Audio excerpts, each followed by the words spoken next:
Yan mga idol, ipapasal namin kayo sa ano, tabing ilog mga idol, kung saan pwede kayo mag picnic. Maraming magagandang lugar dito mga idol. Yan yung aking pamangkin, siyang nangangatiwala dito sa lupain ito. Siyang nagtatanim ng mga gulay. Medyo malawak ng taniman niya. Hanggang dyan mga idol, mag-isa lang siyang naglilinis dito. Ayan. So, may kung tawagin sila dito mga idol, hugos, yung mga umakyat ng mga nyug. Ayan. Tignan nyo yung kanyang mga idol, tanim niya yan, mga talong. Tignan nyo kung gaano kalawak mga idol. So bukas ang harvesting niya mga idol. Ayan. Bukas ang harvesting. So mga talong hanggang dito mayroon pa. Tapos dun sa part na yon mga idol, mga sitaw naman. So kailan ang harvesting ng sitaw mo? Bukas din. Bukas din mga idol ang harvesting ng ano niya.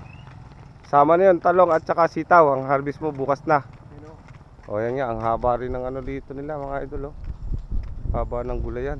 So dito hindi ka mamumroblema sa gulay.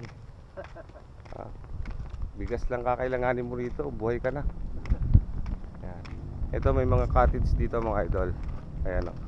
Tapos napakalinaw ng tubig dito mga idol. Dito sa ilog na yan. Mag-uumpisa dyan mga idol. Ayan. Ayun, may mga naguhugas pa ng mga tricycle. Yan mga idol.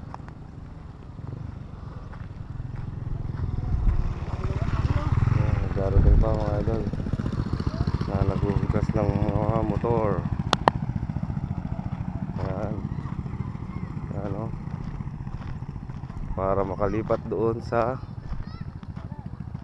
kabila. May daan din pa kasi doon mga idol. Ayan. Ayan. Nakita nyo naman ang tubig dito mga idol, napakalinaw.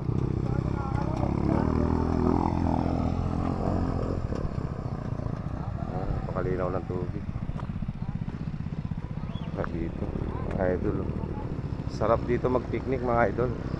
Tapos maliligo ka sa ilog. So ito mga cottage nila dito mga idol, ganda rin.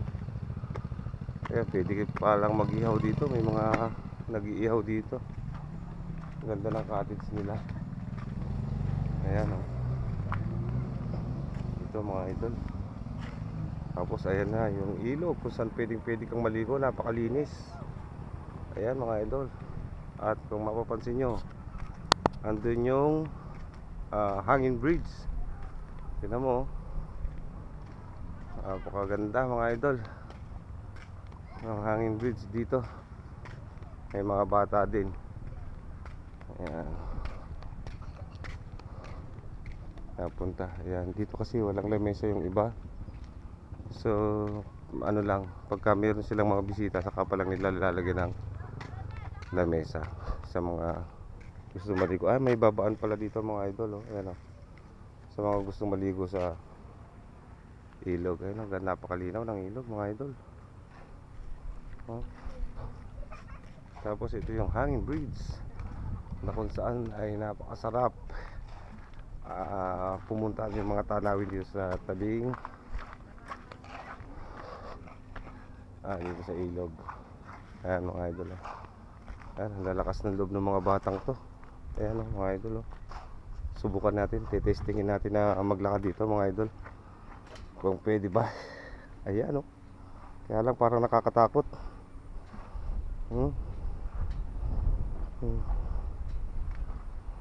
Iyay, nakakatakot yata mga lodi. Ayan, di na yata ako tutuloy. Medyo ninenervous ako. Ayan na. Dito muna tayo. Medyo nervous ako sa mataas mga lodi. Ayan idol. Ayan. Hindi ko alam kung saan yung pamangkin ko na. Iniwan ako dito. Ayan. Itatry pa rin natin dyan mga idol. Mga pumunta doon sa gitna. Ayan o.